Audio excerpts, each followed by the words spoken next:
안녕하세요. 반갑습니다. 오늘은 C# .NET 플랫폼에서 웹 UI를 빌드하기 위한 프레임워크에 대해서 알아볼게요. 블레이저라는 이번에 .NET 쪽에서 상당히 밀어붙이고 있는 플랫폼이 하나 있습니다. 웹 프레임워크인데 서버도 가능하고 웹 서버 쪽 렌더링이 가능한 프레임워크이고요. 클라이언트 쪽에서도 렌더링이 가능해요. SPA라고 일컬어지는 싱글 페이지 어플리케이션도 작성할 수 있어요. 블레이저 웹 어셈블리에서 웹 어셈블리는 최신 웹 브라우저에서 실행할 수 있는 새로운 유형의 코드고요. 네이티브에 가까운 성능으로 동작하고 컴팩트한 바이너리 포맷을 제공하는 저수준 어셈블리 언어입니다. C, C++, 러스트, 그리고 지금 저희가 사용하고 있는 .NET 플랫폼에 있는 C# 같은 언어들로 만들 수 있는 프로그램을 웹에서 사용할 수 있게 해줍니다. 또한 자바스크립트와 함께 실행되며 서로를 보완할 수 있도록 설계되어 있습니다. 그래서 이 블레이저가 몇 가지 호스팅 모델을 가지고 있어요. 블레이저는 서버 호스팅, 그리고 블레이저 웹 어셈블리라는 클라이언트 쪽 개발이 가능한 모델이 있고요. 하이브리드 또는 데스크탑이라 그래서 웹 프로그래밍을 가지고 데스크탑에서 이용할 수 있게 하는 그런 방식의 코딩도 가능합니다. 물론 이 블레이저 하이브리드는 웹뷰라는 걸 가지고 이용해서 데스크탑에서 웹 프로그래밍을 실행할 수 있도록도 해주고요. 데스크탑 프로그래밍이 웹 프로그래밍과 함께 동작할 수 있게도 해줘요. 브라우저에서 실행되는 웹 프로그래밍 같은 경우에는 시큐리티 때문에 보안상 몇 가지 제한이 있어요. 만약에 웹 브라우저에서 실행되는 모든 프로그램이 내 컴퓨터 안에 PC 또는 시스템 안에 모든 것들을 실행할 수 있다면 개발자가 어떤 나쁜 의도를 가지고 뭔가 코드를 심어놓게 되면 그 코드가 내 컴퓨터 자원을 마음대로 사용하게 될 수 있고요. 그런 것들이 내 프로그램을 해킹하는 경우가 생길 수 있겠죠. 그래서 브라우저는 이러한 시큐리티를 심어놔서 브라우저 안에서만 뭔가 실행될 수 있도록 되어 있고, 브라우저 바깥쪽에 있는 마이 시스템에서는 뭔가 실행할 수 있는 것들을 제한을 해뒀습니다. 그래서 실제적으로 웹 프로그래밍을 하다 보면 이런 부분에서 제한이 많아서 불편한 경우가 많아요. 그래서 이런 블레이저의 몇 가지 호스팅 모델과 그 기본적인 내역들을 좀 확인을 해보겠습니다. 여기 보시면 컴포넌트는 .NET 어셈블리에 기본 적용되는 .NET C# 클래스이며 다음을 수행한다 라고 되어 있어요. 컴포넌트 단위로 블레이저는 어떤 AAA.laser 또는 BBB.laser 이런 식으로 해서 어떤 컴포넌트를 만들어 놓고요. 이 모듈들을 가져다가 사용하는 형태로 프로그래밍을 하게 되어 있습니다. 그래서 이 컴포넌트들은 유연한 UI 렌더링 논리를 정의하거나 사용자 이벤트를 처리하고 중첩 및 재사용 가능하고요. 클래스 라이브러리 또는 누겟 패키지로 공유 및 배포가 가능하도록 되어 있습니다. 이 컴포넌트는 나중에 다시 설명을 드릴 거예요. 일반적으로 .laser 파일 확장자를 가진 레이저 태그 페이지의 형식으로 작성이 되고요. 블레이저의 컴포넌트는 공식적으로 블레이저, 비공식적으로는 그냥 레이저라고 합니다. 원래 ASP.NET 코어에 MVC라는 웹 아키텍처가 있었고요. 웹 프레임워크라고 할게요. 간단하게. 그리고 레이저라는 페이지 기반의 프로그래밍을 할 수 있는 방법이 있었어요. 그래서 이번에 블레이저 같은 경우는 이 브라우저라는 거하고 레이저라는 레이저 구문을 합쳐서 블레이저라고 이름을 지었습니다. 블레이저는 기본적으로 레이저 구문을 가지고 코딩하도록 되어 있습니다. 레이저는 개발자 생산성을 위해 설계된 HTML 태그와 C# 코드를 결합한 구문이에요. 자바스크립트 같은 그런 스크립트 계열 랭귀지는 없고요. 그냥 이거는 C# .NET 안에서 개발을 할 수 있도록 만들어 놓은 구문이라고 생각하시면 돼요. HTML하고 CSS는 그대로 사용할 수 있습니다. 물론 블레이저는 그 안에서 C#과 자바스크립트 간의 서로 간의 통신이 가능하도록 어떤 인터페이스를 만들어 놨어요. 이거를 자바스크립트 인터럽이라고 하는데요.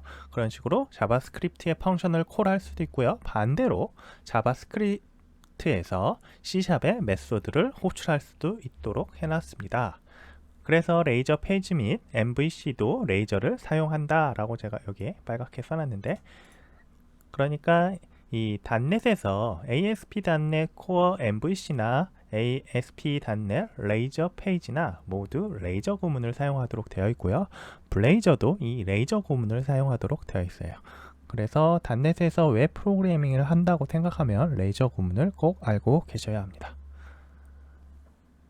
그래서 아래쪽에 호스팅 모델을 한번 알아보겠습니다. 호스팅 모델에 블레이저 서버라는 게 있고요.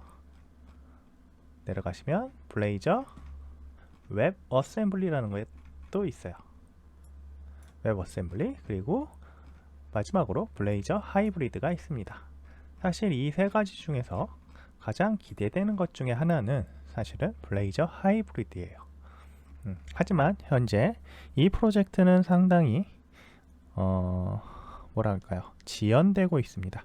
MS 자체에서 뭔가 제대로 만들어 보려고 하고 있는데 문제가 생기고 있는 것 같아요. 그래서 저 부분이 많이 잘 이루어지면 .NET 생태계가 상당히 좀 발전하지 않을까라는 생각이 듭니다. 이제 개발이 웹이냐 데스크탑이냐의 구분이 사라질 수 있는 모델이에요. 이게 상당히 진보적인 프로그래밍이라고 생각하시면 됩니다. 그래서 이 호스팅 모델 중에 블레이저 서버에 대해서 알아볼게요. 서버에 ASP.NET Core 앱 내에서 앱이 실행돼요. 이거는 그러니까 서버 쪽에서 앱을 실행하도록 되어 있어요. UI 업데이트 및 이벤트 처리, 자바스크립트 호출은 시그널 R 연결을 통해 처리가 됩니다. 서버로 빈번하게 뭔가 요청을 날려야 하는 부분은 HTTP로 연결하지 않고요. 시그널 R을 이용해서 통신을 하도록 되어 있어요. 시그널 R은 웹소켓을 이용할 수 있는 .NET 기술이에요. 물론 웹소켓만 쓰는 건 아닙니다. 그래서 연결된 각 클라이언트와 연결된 서버의 상태를 회로라고 하고요. 서큐잇이라고 해요. 이 회로는 연결이 끊어질 때 서버에 다시 연결하기 위해 일시적인 네트워크 중단과 클라이언트의 재연결 시도를 허용할 수 있도록 합니다. 그래서 그림을 보시면 ASP.NET Core가 블레이저를 안쪽에 이렇게 넣고 있고요. 이 블레이저는 레이저 컴포넌트가 있고요. 그 밑에 .NET이 있죠. .NET 플랫폼 안에서 돌아가는 건데, 이게 브라우저 상에 어떤 돔하고 서로 지금 통신을 하도록 되어 있는 거예요. 그래서 내가 돔에 변화가 생기면 시그널 R을 통해서 ASP.NET Core에 뭔가 내역을 보내주고요. 그러면 ASP.NET Core는 블레이저를 통해서 레이저 컴포넌트의 변화를 탐지하고요. 그 컴포넌트의 변화들을 다시 시그널 R을 통해서 돔으로 내보내는 거예요. 돔의 변환을 이 시그널 R을 통해서 업데이트하고 변경합니다. 장점을 보시면 다운로드 크기가 블레이저 웹 어셈블리 앱보다 작고 앱이 훨씬 빠르게 로드되도록 되어 있어요. 자, 비교를 블레이저 웹 어셈블리랑 했는데, 블레이저 웹 어셈블리는 서버 측이 없다고 생각하시면 돼요. 서버 측이 없고 단순히 그냥 클라이언트의 웹 어셈블리를 다운로드 받아가지고 그 다운로드 받은 웹 어셈블리가 하나의 온전한 프로그래밍이에요. 그래서 오프라인 상태에서도 통신이 가능합니다. 근데 이 오프라인 상태에서 통신할 때 만약에 이 웹 어셈블리가 그 서버 쪽에 뭔가 요청을 하는 내역들이 있으면 통신이 안 되겠죠. 그래서 블레이저 웹 어셈블리를 개발할 때는 이 서버를 어떻게 구성할 것인가도 대단히 중요해요. 여기서 말하는 서버는 렌더링 서버가 아니에요. 블레이저 웹 어셈블리는 렌더링을 하지 않습니다. 앱은 .NET Core 앱 API 사용을 포함하며 서버 기능을 최대한 활용합니다.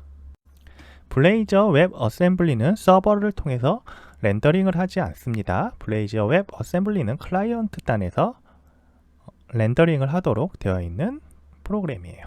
SPA랑 같다고 생각하시면 되는데, SPA와 다른 점은 블레이저 웹 어셈블리 자체는 아예 서버가 필요 없어요. SPA는 서버가 필요합니다. 서버가 필요하고요. 그 서버를 통해서 뭔가 동작을 얻어오도록 되어 있어요. 렌더링이나 자바스크립트 영역은 SPA 같은 경우 이 클라이언트에서 처리하지만 에셋이 큰 내역들, 그러니까 이미지가 아주 크거나 뭐 내가 SPA에 A 쪽에 옵션에다가 넣지 않은 그런 사운드 파일들이나 이런 것들 같은 경우에는 서버를 통해서 다시 스트리밍 해와야 되는 경우들이 있어요. 블레이저 웹 어셈블리는 이런 부분이 없는 걸로 알고 있어요, 저는. 그리고 웹 어셈블리는 그러다 보니 모든 걸 다 다운로드 받습니다. 다운로드 받다 보니 당연히 블레이저 웹 어셈블리 앱은 클 거고요. 이 서버는 필요한 부분만 약간 가져오기 때문에 훨씬 빠르게 로드되도록 되어 있습니다. 앱은 .NET Core API를 사용하여 서버 기능을 최대한 활용하고요. .NET Core 앱을 실행하는데 사용되므로 디버깅 같은 것도 .NET 도구로 한다. 뭐 이런 얘기고요. 신 클라이언트가 지원되고요. 앱 구성 요소 코드를 비롯한 .NET C# 코드 베이스가 클라이언트에 제공되지 않는다. 뭐 이것도 장점이라면 장점이라고 할 수 있죠. 보안 같은 부분이요. 그 다음에 단점. 일반적으로 대기 시간이 더 길다. 왜냐하면 각각의 여기 보시면 알겠지만 돔 변화가 항상 서버로부터 왔다 갔다 하잖아요. 버튼을 클릭할 때마다 코어로 갔다가 다시 돔으로 클라이언트로 옵니다. 이런 식의 통신이 있기 때문에 일반적으로 대기 시간이 더 길 수밖에 없어요. 그래서 네트워크가 많이 사용될 테고요. 서버 쪽에 대한 자원도 많이 사용하게 될 거예요. 오프라인 지원이 없습니다. 그리고 많은 사용자가 있는 앱을 사용하려면 당연히 서버에 부하가 몰릴 테니까 이러한 부분들이 좀 스케일링 하는데 여러 가지 생각을 해야 돼요. 연결 상태나 이런 부분들에 대한 처리도 해야 되고요. 당연히 앱을 제공하려면 서버가 필요하고요. CDN에서 앱을 제공하는 서버리스 배포는 가능하지 않습니다. 그리고 블레이저 웹 어셈블리라는 게 있어요. 웹 어셈블리 기반 .NET 런타임 브라우저에서 클라이언트 측을 실행하도록 되어 있고요. 블레이저 앱, 해당 앱의 종속성 및 .NET 런타임이 브라우저에 다운로드 됩니다. 그러니까 모든 것이 그냥 .NET에 이 브라우저에 다운로드 된다고 보시면 돼요. UI 업데이트 및 이벤트 처리는 동일한 프로세스 내에서 발생. 그러니까 이 클라이언트에서 그냥 처리하도록 되어 있어요. 이 돔을 통해서요. 그리고 에셋은 클라이언트에 정적 컨텐츠를 제공할 수 있는 웹 서버 또는 서비스의 정적 파일로 배포. 그러니까 이 앱 자체를 웹 서버나 어떤 그 서비스, 뭐 애저 서비스나 이런 쪽도 가능해요. AWS도 또는 CDN 컨텐츠 딜리버리 네트워크 이런 쪽에다 그냥 단순히 파일을 놓고도 배포가 가능합니다. 그리고 이 배포를 한다고 해서 근데 잊지 마셔야 되는 게 배포를 한다고 해서 이게 그냥 파일처럼 실행이 되는 게 아니에요. 파일처럼 실행되는 건 아니고 어떤 이 블레이저 웹 어셈블리를 배포해 줄 수 있는 배포 서버가 필요해요. 그게 뭐냐면 아파치나 IIS나 뭐 다른 엔징스나 뭐 이러한 서버들이 있어서 얘를 실제로 호스팅을 해야 되겠죠. 왜 그런 호스팅이 필요하다는 거예요. 호스팅하고 나서 그 호스팅한 서버를 내려버려도 어셈블리 이 웹 어셈블리는 실행이 됩니다. 네, 그거는 이제 실행될 수 있도록 PWA라는 프로그레시브 웹 뭐 어플리케이션 그 기능이 있죠.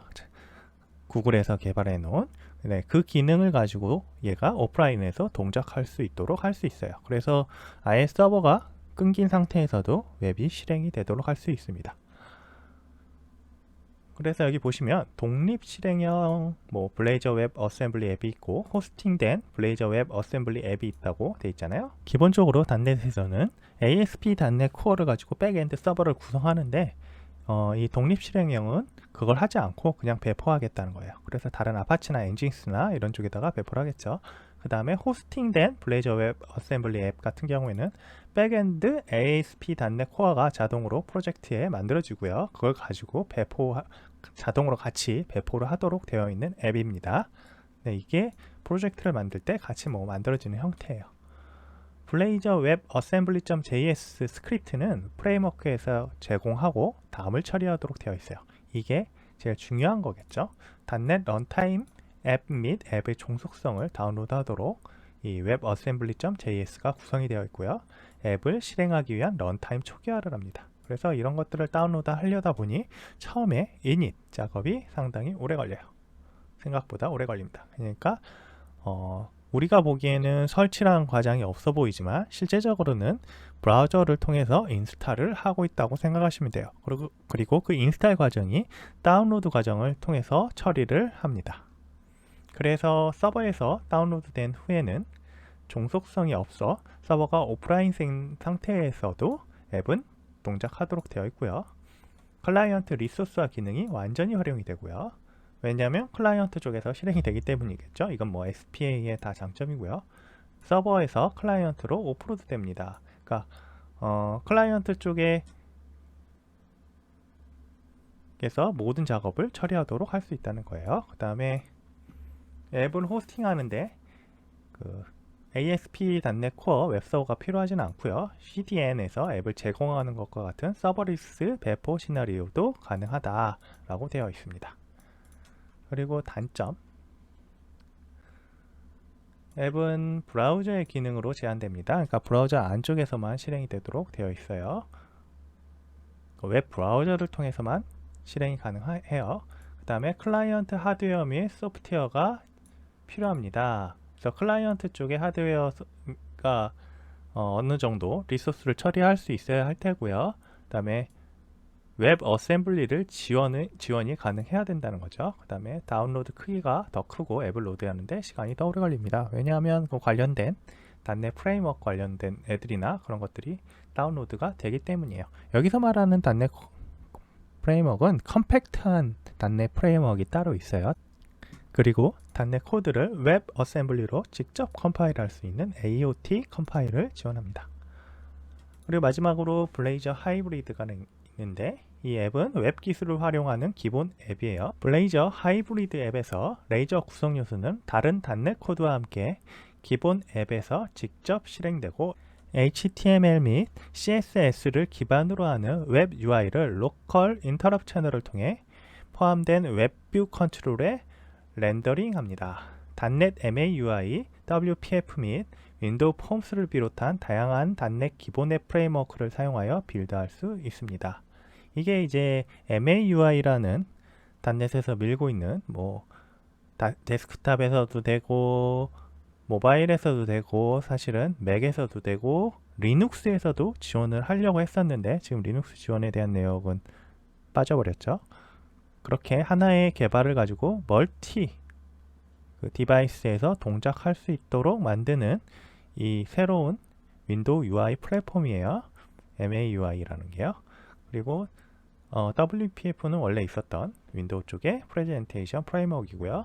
그리고 윈도우 폼스라는 또 베이직 윈도우 프로그래밍 프레임워크가 있어요.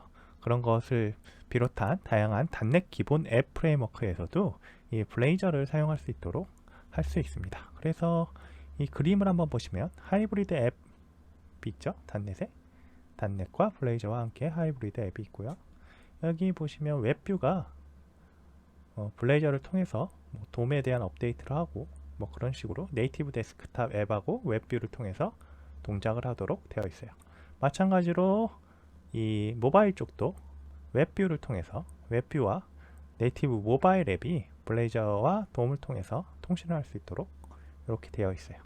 그래서 블레이저 하이브리드 호스팅 모델이 있다. 장점은 뭐 아까 말씀드렸지만 모바일 데스크탑 및 웹에서 공유할 수 있는 기존 구성 요소를 재사용할 수 있다. 웹 개발 기술, 경험 및 리소스를 활용 가능하다. 왜냐하면 HTML, CSS를 그대로 사용할 수 있으니까요. 앱은 디바이스의 네이티브 기능에 대한 전체 액세스 권한을 갖는다. 원래는 브라우저는 이 디바이스에 대한 전체 액세스 권한을 가질 수 없다고 했죠. 이것은 디바이스의 네이티브 프로그래밍이기 때문에 전체 액세스 권한을 가지고 있을 수가 있어요. 네, 그런 게 장점이죠. 그게 제일 큰 장점일 거예요.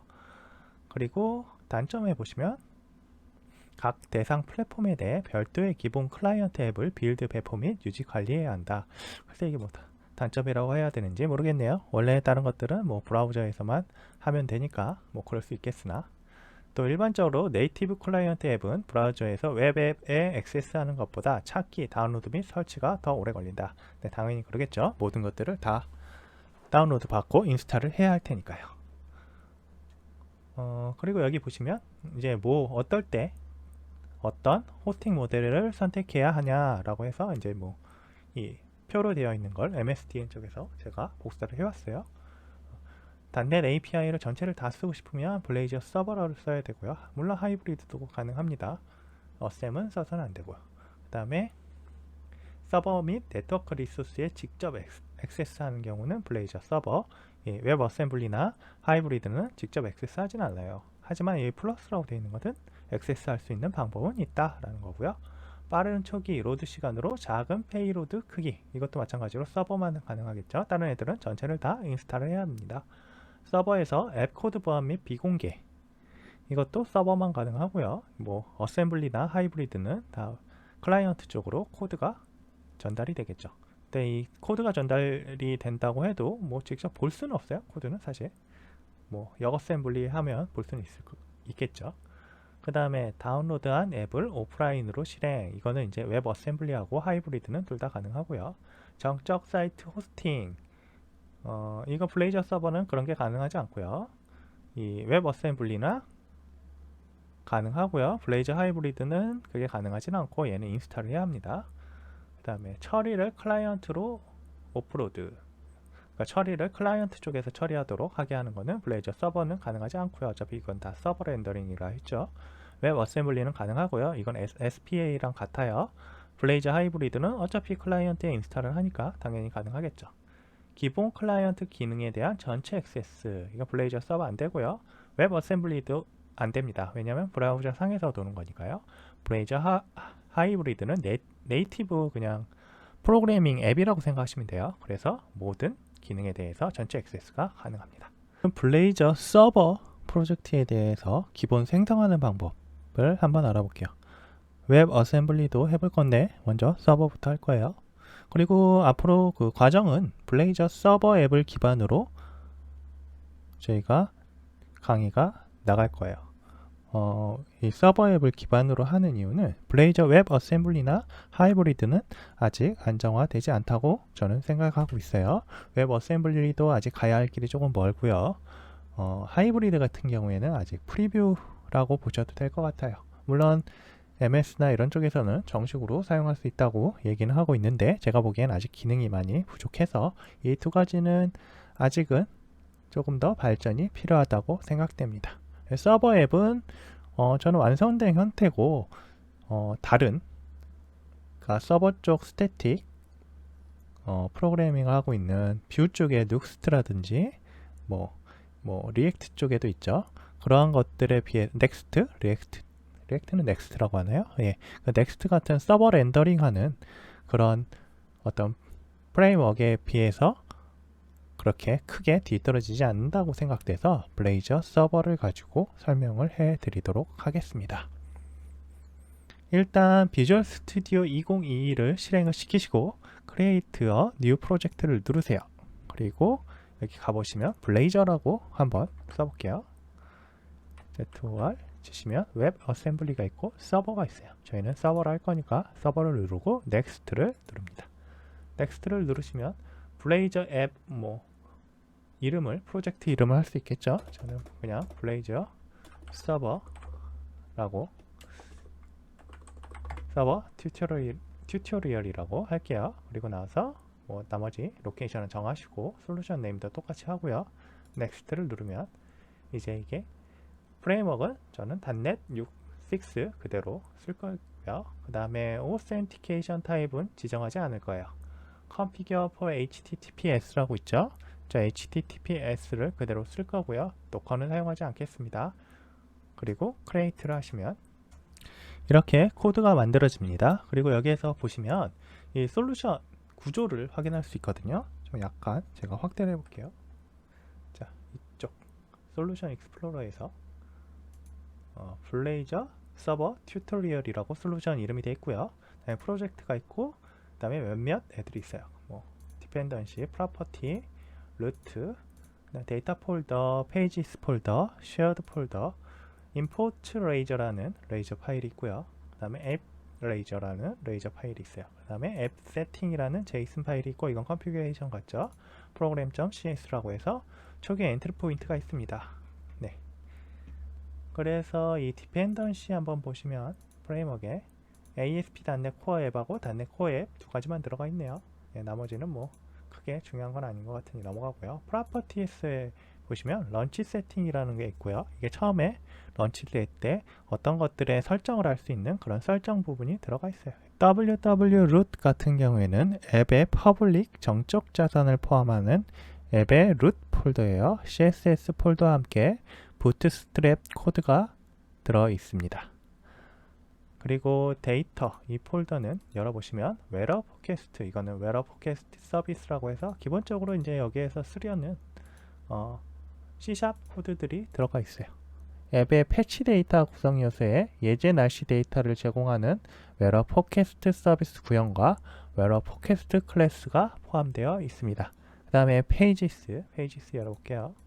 페이지스 열어보시면 블레이즈 앱을 구성하는 라우팅 가능한 구성 요소 그리고 페이지들이 있고요. 블레이즈 서버 앱의 루트 레이저 페이지를 포함하고 있습니다. 각 페이지에 대한 경로는 어떤 식으로 구성하게 되냐면 이 카운터 페이지 레이저에 가보시면 이렇게 add 페이지라 그래서 골뱅이라고 하죠. 이 골뱅이 페이지 그리고 이 뒤쪽에 이렇게 경로를 넣었습니다. 그래서 이 add 페이지 지시어를 사용하여 지정할 수 있도록 해놨어요. 네, 따로 뭐 라우트를 정리하지는 않고요. 이렇게 페이지 내에서 가능합니다. 그리고 쉐어드 보시면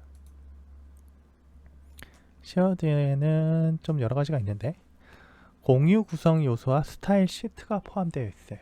그래서 뭐 여기 열어보시면 메인 레이아웃에 대한 레이저 구성이 되어 있고요. 그리고 메인 레이아웃 레이저라고 해서 CSS라고 해서 이 CSS 파일들 스타일 쉿이 같이 연결되어 있습니다. 이 메인 레이아웃에 의해서 사이드바가 나올 테고요. 그리고 이 메인 컨텐츠 부분이 또 보여지겠죠. 이 바디에 아마 들어갈 거예요. 그리고 어바웃이라는 게 또 있는데 탐라우라 그래서 위쪽에 아마 어바웃이라는 하나의 페이지가 나올 겁니다. 그건 제가 이따가 실행시키면서 보여드릴게요. 그리고 내비 메뉴라는 거 여기 보시면 메인 레이아웃 레이저에서 nav 메뉴라고 해서 뭔가를 갖고 왔죠. 얘가 컴포넌트를 갖고 온 건데 이게 nav 메뉴.레이저랑 연결이 되어 있고요. 저 안에 이 내역들이 표시가 되는 거예요. 그 다음에 nav 링크라는 걸 통해서 특정한 페이지로 이동이 가능하도록 되어 있어요. 여기 보시면 이건 홈으로 이동하도록 링크가 되어 있고 그 다음에 이쪽 요 밑에 거는 카운터로 이동하도록 또 링크가 되어 있고 이 아래쪽은 패치 데이터로 이동하도록 링크가 되어 있어요. 이런 식으로 구성을 하고 있습니다.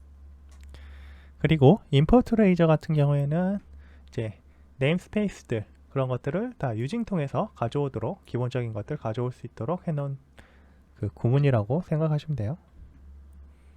그리고 이 app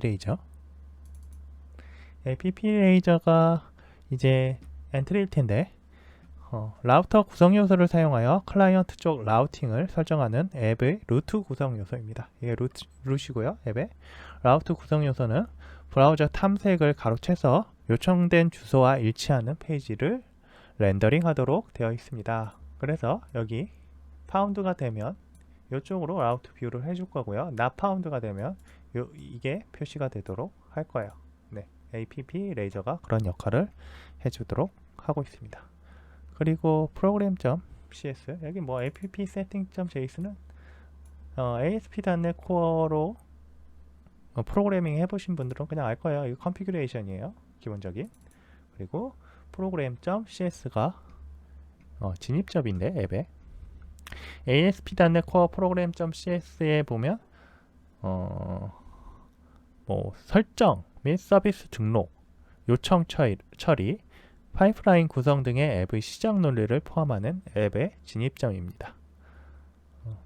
뭐 종속성을 주입하기도 하고 그 다음에 요청 처리 파이프라인을 구성하기도 하고요. 맵 블레이저 허브라 그래서 이 라우팅 구성 요소를 기본적으로 구성하도록 만들도록 하고요. 맵 블레이저 허브는 브라우저와의 실시간 연결을 위해 엔드포인트를 설정하도록 호출되고요. 연결은 애플리케이션의 앱의 실시간 웹 기능을 추가하기 위한 프레임워크인 시그널 R을 사용하여 만들어집니다. 시그널 R에 대한 내역이 이 안쪽에 있다고 생각하시면 됩니다. 그리고 폴백 투 페이지, 이 폴백 투 페이지 같은 경우에는 앱의 루트 페이지를 설정하고 탐색을 사용하도록 설정하기 위해 호출되는 아이입니다. 나머지는 뭐 크게 제가 설명할 건 없을 것 같아요. 애드 레이저 페이지라 그래서 레이저 페이지를 관련된 그 디펜던시 인젝션을 서비스에다 계속 넣고 있고요. 이거는 서버 사이드 블레이저라는 거고요. 그 다음에 이 애드 싱글턴 같은 경우에는 저희가 웨러 퍼캐스트 서비스를 사용할 거니까 싱글턴으로 디펜던시 인젝션해서 넣어 놓은 거예요. 그리고 나서 빌드하고 아래쪽은 뭐 똑같습니다. HTTPS 리다이렉션 쓸 거고, 그리고 스태틱 파일 쓸 거고요. 네, 라우팅 할 거고, 이거는 시그널 관련된 설정이고요. 네, 그리고 나서 런 했다 라는 겁니다. 네, 블레이저 서버에 대해서 기본적인 구성을 봤고요. 그 안에 코드들을 확인해 봤어요. 오늘 이거를 실행하는 것까지 해보겠습니다. 실행을 해보시면 이렇게 블레이즈 서버 튜토리얼이라는 게 생성이 되고요. 홈에 보시면 헬로 월드라는 게 찍혀 있고, 카운터에 가보시면 커렌트 카운터를 찍는 그런 내역이 있어요. 클릭 미 눌러보시면 이렇게 1, 2, 3, 4, 5, 6, 7, 8, 90, 11, 12 이렇게 올라가요. 패치 데이터 들어가 보시면 웨러 포캐스트 서비스 통해서 포캐스트를 가져오도록 되어 있습니다.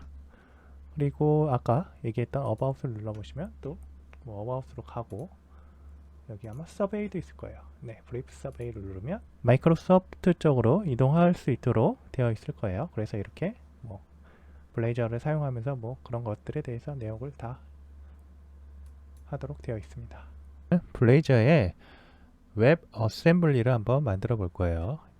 이전 시간에는 블레이저 서버를 만들어 봤고요. 호스팅 모델이죠. 이번에는 블레이저 웹 어셈블리를 한번 만들어 보겠습니다.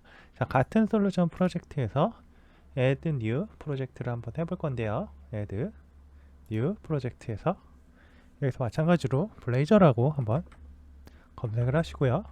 이전에는 서버를 했었죠. 이번에는 웹 어셈블리를 만들 거예요. 이름은 블레이저 웹 어셈블리 튜토리얼이라고 그냥 간단하게 한번 지어볼게요.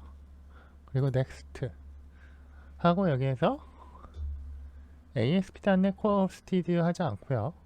프로그레시브 웹 어플리케이션까지만 설정을 할게요. 그리고 크리에이트를 합니다. 만드시면 아주 간단하게 이렇게 또 프로젝트가 생성이 돼요. 얘를 시작 프로젝트로 놓을게요. 이거 없으신 분들은 상관없어요. 처음에 다시 만드셔도 됩니다. 처음부터. 그리고 여기에서도 구성을 한번 보시면 디펜던시의 패키지에 보시면 웹 어셈블리라는 컴포넌트가 자동으로 들어가 있어요. 두 가지가. 데브 서버도 들어가 있고요. 이 데브 서버가 들어간 이유는 아마 이 웹 어셈블리를 실행하기 위해서 처음에 호스팅하는 서버가 필요해서 그럴 거예요. 그리고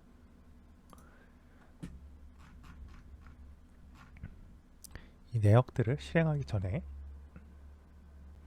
이것도 구조를 한번 간단하게 볼게요. 런치 세팅 JS는 똑같고요. 이 inspect URI라는 거는 디버깅을 하기 위해서 블레이저 웹 어셈블리는 서버하고 다르게 서버 쪽 코딩이 아니기 때문에 약간 디버깅 하는 게 다를 수가 있어요. 그리고 디버깅 하기 위해서는 그 크롬 브라우저가 꼭 필요합니다. 이 파이어폭스로 제가 해봤는데 파이어폭스 쪽에서는 이 디버깅이 안 되더라고요. 그래서 크롬 브라우저가 꼭 필요하다는 거 알아두시고요. 웹소켓 프로토콜을 통해서 내역을 주고받으면서 아마 그 디버깅을 하는 걸로 알고 있어요. 원래 이 브라우저 단에서 자바스크립트에 브레이킹 포인트를 걸어가지고 할 수 있거든요. 네, 그거와 비슷하게 이 C# 비주얼 스튜디오에서 C# 코드에 브레이킹 포인트를 걸고 이 인스펙트 URI에 있는 WS 프로토콜을 통해서 내역을 디버깅할 수 있도록 전달을 받는 것 같습니다. 네, 자세한 내역은 저도 잘 모르겠어요. 그리고 페이지스, 룻은 똑같겠죠. 어차피 에셋들이 있을 거고요. 페이지도 마찬가지로 카운터, 패치 데이터, 인덱스 레이저 이렇게 세 가지가 있어요. 블레이즈 서버 튜토리얼하고 뭐가 다른지 간단하게 한번 보면 서버 페이지들은 CS, HTML들이 있잖아요. 이렇게 HTML들이 있죠. 얘는 그런 것들 없고 그냥 레이저만 있습니다. 레이저만 존재해요. 레이저 파일들. 그리고 그 레이저 파일 안에 보시면 몇 가지 코드들, 이 코드들은 비슷할 거예요. 네. 그리고 패치 데이터, 마지막으로 인덱스 레이저, 안에 내역들이 뭐가 있는지, 그 다음에 쉐어드도 마찬가지로 메인 레이아웃이 있고요. 그대로. 그 다음에 내부 메뉴가 있고, 서베이 프로펀트 그것도 있고요. 이 스타일 시트들도 저장이 되어 있습니다. 물론 구문은 조금 다를 거예요. 블레이저 서버 쪽이랑. 그 다음에 임포트 들어가 보시면 유징문들이 있고요. 또 app 레이저도 마찬가지로 파운드, 나 파운드. 조금씩 다른 부분들이 있을 수 있는데 거의 같다 라고 생각하시면 됩니다. 프로그램.cs는 비교해 보시면 다를 거예요.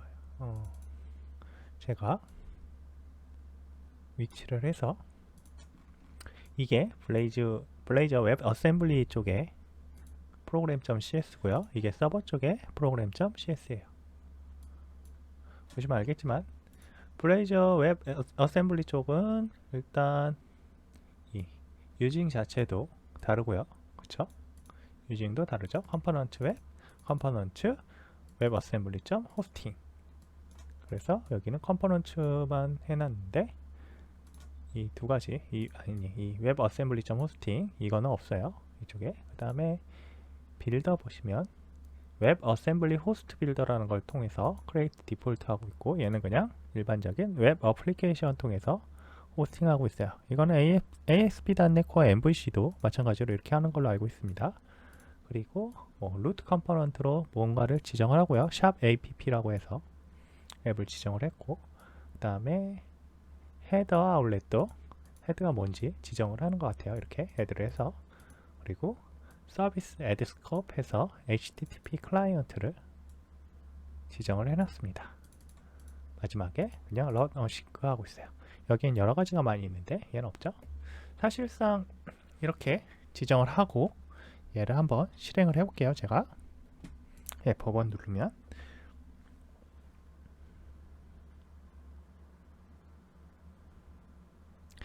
제가 기본 브라우저를 파이어폭스로 지정을 해놔서 지금 파이어폭스에서 떴어요.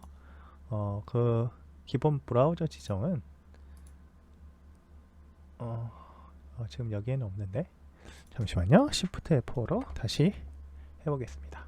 이 기본 브라우저 설정은 여기 블레이저 웹 어셈블리 튜토리얼이라는 거에 보시면 IIS로 할지 WSL에서 WSL? 이건 어떻게 하는지 잘 모르겠는데 어쨌든 IIS 익스프레스에서 실행할지 또는 이 블레이저 웹 어셈블리 튜토리얼 자체를 호스트로 실행을 시킬지, 그리고 그것들을 웹 브라우저에서 어떤 거를 기본으로 실행을 시킬지 지정할 수 있어요. 여기 보시면 크롬, 파이어폭스, 인터넷 익스플로러, 마이크로소프트 엣지 저한테 이제 설치되어 있는 애들이고요. 저는 파이어폭스를 설정을 했어요. 이유는 저는 지금 크롬으로 설정을 해서 실행을 하면 자동 실행이 안 돼요. 이유는 잘 모르겠습니다만 계속 그래서 저는 파이어폭스로 자동 실행이 되도록 하고 있어요. 근데 아까 말씀드렸듯이 나중에 디버깅 할 때 얘가 크롬이 꼭 필요하다고 했죠.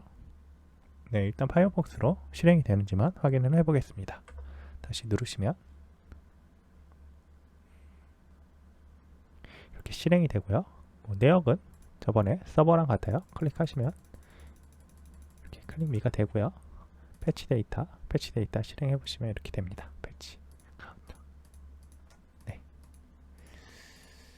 이렇게 해서 얘가 실행되는 걸 확인을 했고요. 이제 디버깅을 한번 해보려고 하면 디버깅 페이지에서 저희가 카운터 관련해서 이쪽에다가 실행을 해놓고요. 다시 F5번으로 실행을 한 다음에 카운터로 가서 클릭미를 누르면 얘가 안되죠. 지금은 이유가 얘가 파이어폭스이기 때문입니다. 그래서 아까 파이어폭스로 바꿨던 거를 다시 크롬으로 변환을 해준 다음에 실행을 해볼게요. 카운터로 간 다음에 클릭 미를 누르시면 이렇게 브레이크 포인트가 잡히게 됩니다. 다시 누르시면 다시 잡히게 되고요. 이게 엣지도 가능한지는 정확하게 제가 모르겠어요. 어쨌든 크롬 브라우저 상에서 웹소켓을 통해서 이렇게 디버깅이 가능하다는 걸 보여드렸고요. 그 다음에 이제 웹 어셈블리를 퍼블리시를 하고 나서 다른 HTTP 서버, 렌더링 서버를 통해서 이게 렌더링이 가능한지 한번, 호스팅이 가능한지 보여드릴게요. 렌더링이 아니고 호스팅입니다. 멈추고 나서 얘를 그대로 퍼블리시 보이시죠? 퍼블리시 눌러서 할 건데 폴더, 넥스트, 이거 그대로 피니시 한다고 하고요. 릴리즈로 하고 퍼블리시를 그대로 누르세요. 그러면 아까 지정한 요 녀석 위치로 자동으로 퍼블리시가 될 겁니다.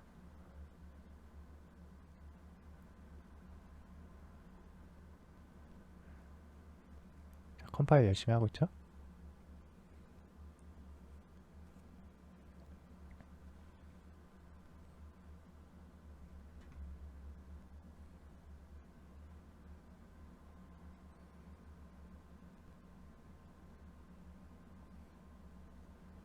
그리고 컨트롤 키로 눌러서 해당 폴더로 이동을 해봅니다. 이동을 해보시면 이렇게 웹 컴픽 www 룻이 있는데 여기로 들어가셔서 이 www 룻에서 cmd라고 치시면 해당 폴더로 자동으로 콘솔 이동을 하도록 됩니다. 그리고 콘솔 창이 열려요. 여기에서 저는 이전에 npm이라는 툴을 Node.js를 설치를 해놨었고요. npm을 이용해서 HTTP 서버라는 걸 인스톨을 했어요. 네, 어떤 식으로 하면 되냐면 npm install HTTP 서버 다시 이걸 글로벌로 설치를 한다 라는 의미로 이렇게 하면 자동으로 설치가 됩니다. 저는 이미 설치를 해놨지만 어쨌든 다시 한번 설치를 했어요. 그리고 이 폴더 내에서 그대로 서버를 실행을 하려면 이렇게 써주시면 이 폴더를 루트 폴더로 해가지고 서버가 렌더링이 돼요. 호스팅이 되고요. 호스팅 되면서 보시면 알겠지만 제 IP로 이렇게 열렸습니다. 제가 이 로컬호스트로 그러면 다시 한번 열어볼게요.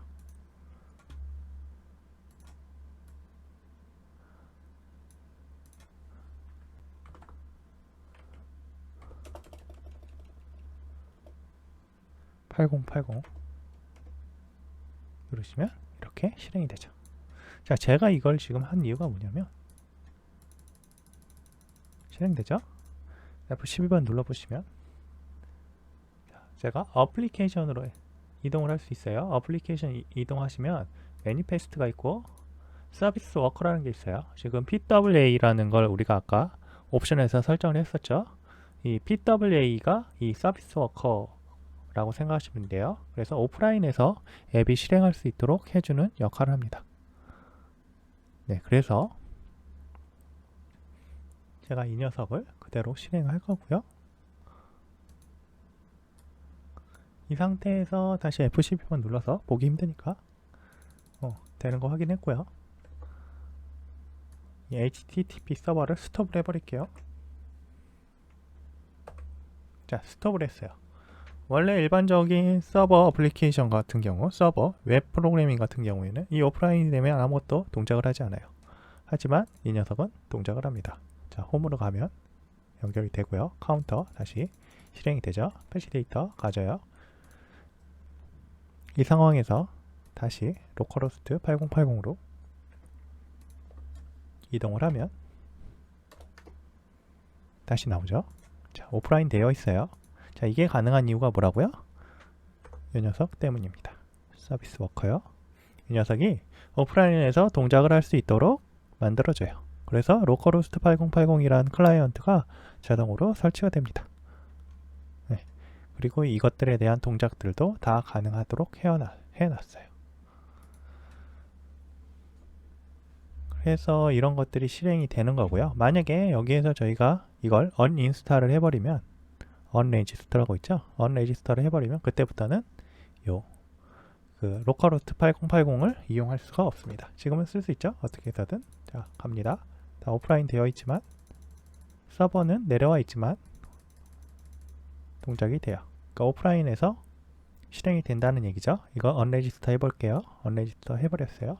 물론 이건 될 겁니다. 지금 되는데 다시 실행하면 이제부터 동작하지 않을 거예요. 그리고 다시 카운터로 이동할 수도 없습니다. 네, 방법이 없어요. 자, 만약에 이걸 다시 실행하고 싶으면 아까 이 창으로 돌아와서 npx http 서버를 다시 실행을 시키고요. 그리고 이 녀석을 실행하면 다시 올라오죠? 자, 그러면 다시 서비스 워커가 실행이 됩니다. 이 상태에서 얘를 다시 종료하시고 실행하시면 계속 쓸 수가 있어요. 네, 블레이저 웹 어셈블리하고 PWA라는 기능에 대해서 설명을 드리려고 간단하게 보여드린 겁니다. 안녕하세요. 반갑습니다. 저번에 이제 블레이즈 서버하고 웹 어셈블리를 생성하는 방법들을 한번 알아봤는데요. 오늘은 이 블레이저 서버하고 웹 어셈블리가 그래서 도대체 정확하게 어떤 면에서 다른지를 한번 설명을 드릴게요. 아주 가장 중요한 부분을 설명을 드릴 건데요. 블레이저 웹 어셈블리는 네트워크를 통해서 뭔가 통신을 하는 부분이 없을 거예요. 서버랑. 블레이저 서버 같은 경우에는 네트워크 통해서 서버하고의 통신이 있습니다. 그걸 어떻게 확인하느냐 하면 오늘 그걸 보여드릴 건데요. 일단 블레이저 서버 튜토리얼에 스타터 프로젝트를 실행을 시키시고요. F5번을 눌러서 얘를 실행을 하겠습니다. 네, 이렇게 실행을 시키시고 F12번 누르셔가지고 이건 파이어폭스입니다. 파이어폭스에서 네트워크를 선택하시고 네트워크에서 WS를 선택을 하시면 이렇게 몇 가지 내용이 보이는데 이걸 제가 다시 실행을 눌러볼게요. 모듈은 빼고 WS만. 그러면 로컬 호스트 7279라는 게 보이죠? 똑같은. 자, 얘를 선택합니다. 선택하시면 오른쪽에 그 헤더 쿠키 요청 응답 타이밍 스택 추적 보안이 있어요. 요청을 보실게요. 요청을 보시면 요청엔 없고 응답 쪽에 보시면 무슨 내역들이 있어요. 다 지우고 제가 카운터로 가세요. 응답이 또 막 나오네요. 이것도 지우고 클릭미라는 버튼을 클릭할 때마다 어떤 내용이 실행이 되는지 확인을 해보겠습니다. 브레이크포인트 걸어놓은 거 빼시고 다시 한번 클릭미 할 때마다 지금 뭔가 웹소켓을 통해서 주고받는 내역들이 있죠. 네, 이런 식으로 지금 웹소켓을 통해서 시그널R이라는 그 프레임워크를 통해서 통신을 하고 있어요. 시그널R이 웹소켓을 이용해서 구현을 하고 있기 때문에 저희가 지금 웹소켓을 통해서 확인을 하는 겁니다. 뭔가 계속 주고받고 하고 있죠. 네, 뭔가 받고 다시 주고. 예, on render complete 보시면 알겠지만 뭔가를 보내요. 이쪽에 우리가 커런트 카운트가 5로 바뀌면서 이 HTML 도움을 업데이트를 계속 하고 있는 거죠. 네, 그 내역을 지금 서버랑 주고받고 있습니다. 이쪽에서 아마 이 6이라고 계속 업데이트 되는 내역들은 아마 자바스크립트로 해서 클라이언트 쪽에서 제가 생각하기엔 될 것 같은데 이 클릭미에 대한 이벤트가 주고받는 거라고 저는 생각하고 있어요. 클릭미가 주고받아질 테고 그때 돔에 변화가 있는지 판단을 해서 변화가 있으면 업데이트하는 형태일 거예요. 그래서 12, 13, 14 계속 늘어날 때 이 버튼 누를 때마다 변경이 되죠. 홈으로 가면 홈으로 이동될 때도 패치 데이터 할 때도 또 다시 카운터 할 때 다시 카운터로 와서 누를 때마다 이게 업데이트 되는 걸 확인할 수 있습니다. 그리고 웹 어셈블리는 어떻게 다른지 한번 확인해 보겠습니다. 웹 어셈블리도 지금 실행을 했고요. 얘는 로컬호스트 7153으로 실행이 됐네요. 그래서 F12번을 눌러서 똑같이 WS를 보도록 하고요. 세로 고침해서 WS 보시면 이거 같은 경우에는 이제 서버 주소는 안 나와 있죠. 그래서 WS 자체에 웹소켓 자체에 7153이라는 소켓 자체가 연결이 되어 있지 않아요. 자, 모두 해도 7153은 이렇게 뭐라 그럴까?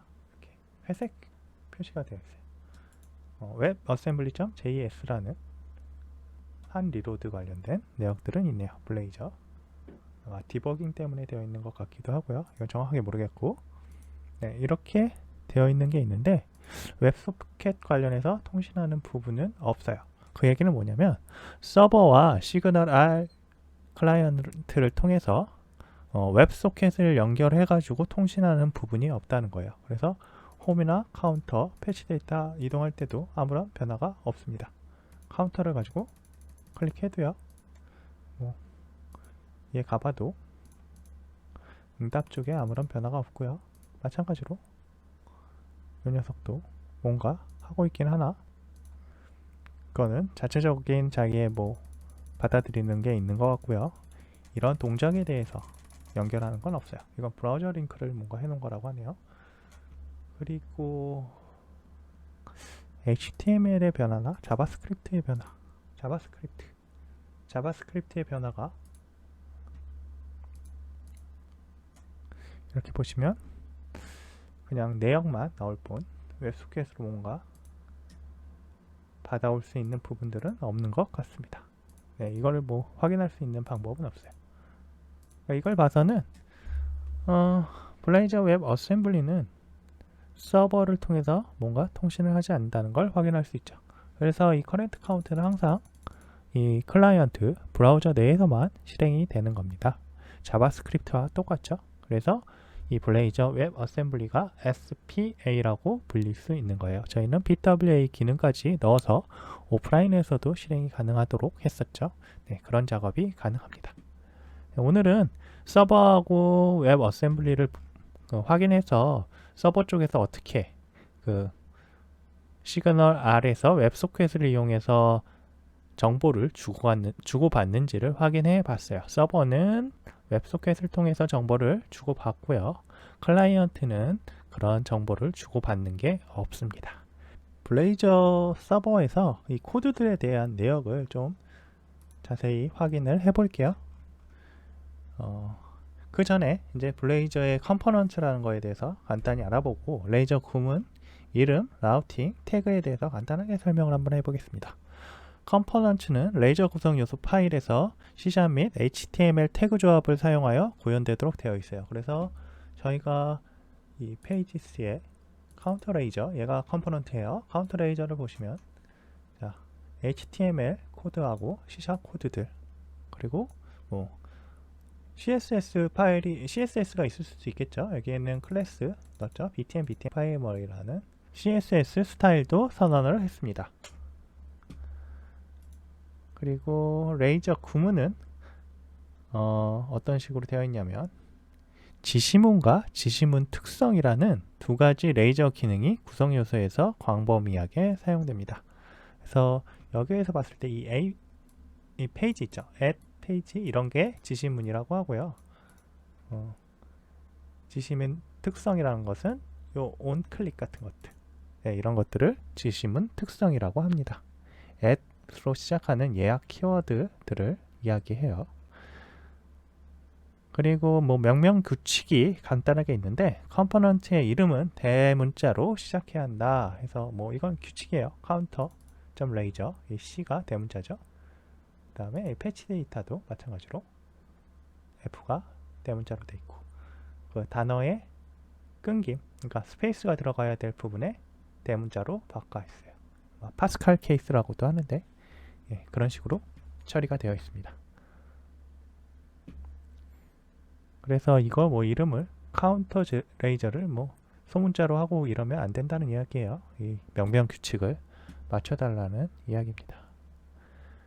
그리고 라우팅, 블레이저의 라우팅은 이 페이지 지시자로 하도록 되어 있어요. 그래서 여기 카운터라면 카운터 위치로 갈 테고, 내가 여기를 뭐 카운터 1이라고 해놓으면 카운터 1으로 가도록 되어 있어요. 그래서 여기에서 제가 F5번을 눌러서 파이어폭스 통해서 또 뜰 거예요.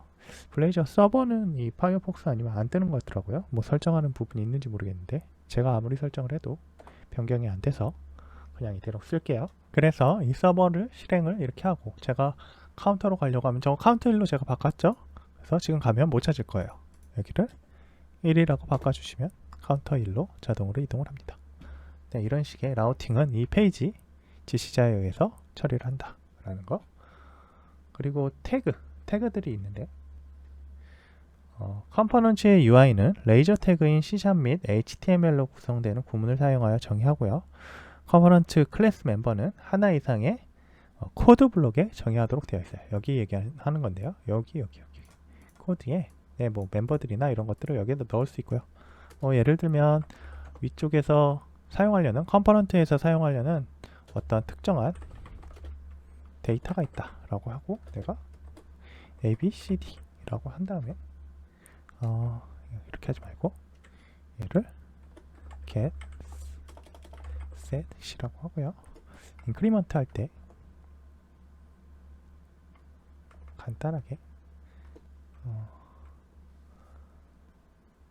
뭐라고 할까요? 이 데이터를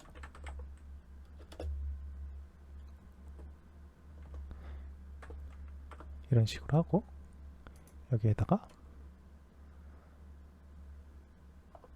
P 해서 똑같이 P, 얘 똑같이 해볼까? P 이라고 하고, 여기는 이걸 찍도록 하고요, 데이터를. 그리고 이 데이터를 이렇게 합시다. 이 파라미터로 받아들이도록 해볼게요. 여기서 그럼 하지 말고, 그 다음에 이쪽에서 여기에 데이터라고 설정을 해서 데이터를 찍도록 해볼게요. 이렇게 해놓고 에딧을 해야 되니 다시 실행을 하겠습니다. 다시 실행을 하고, 카운터로 가서 1 아래 이렇게 하면, 자, 파라미터로 데이터를 받아가지고 데이터에 넣어줄 수도 있어요.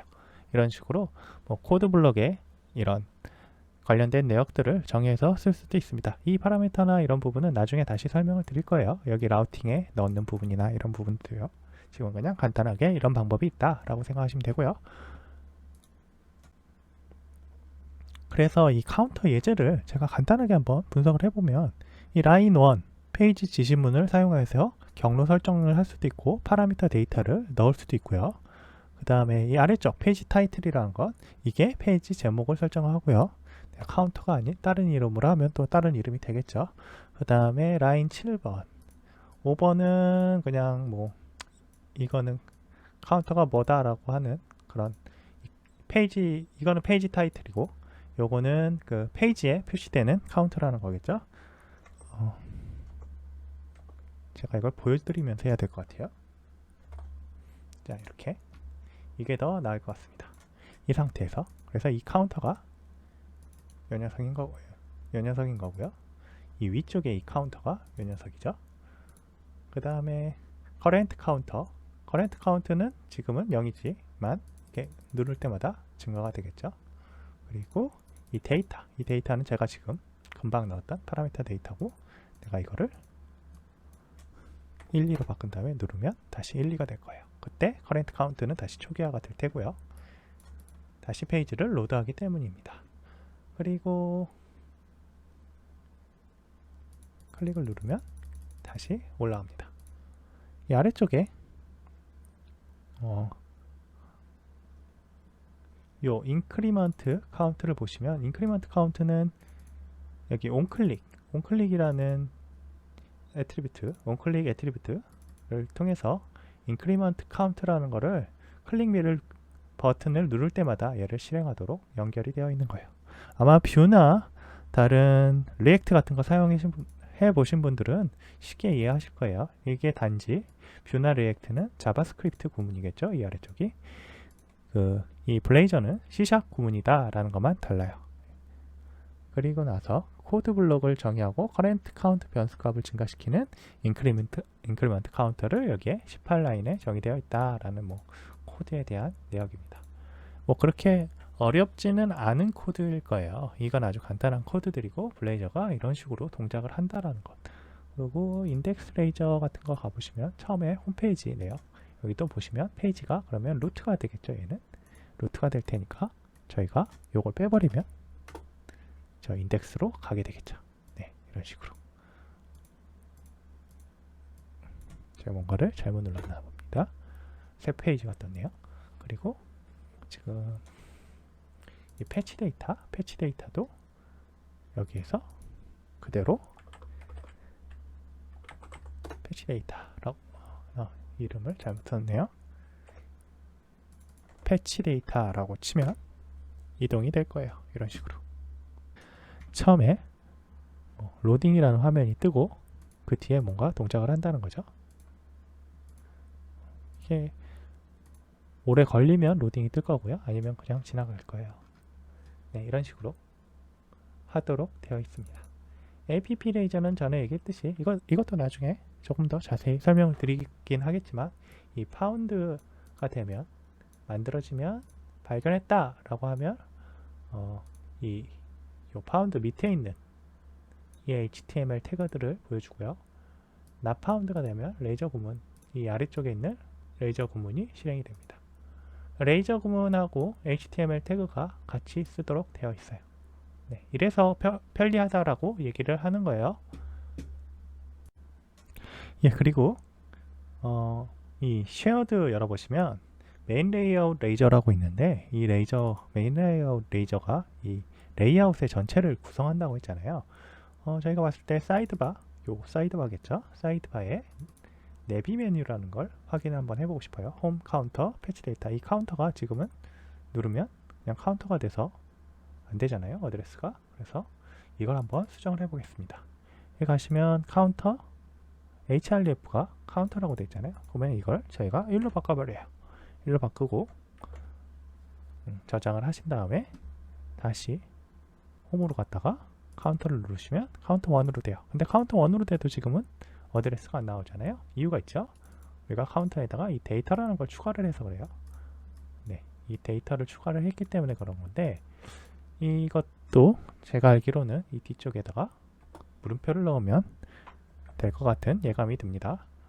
그런데 이 물음표를 넣으면 다시 실행하라고 하니까 다시 한번 실행을 해볼게요.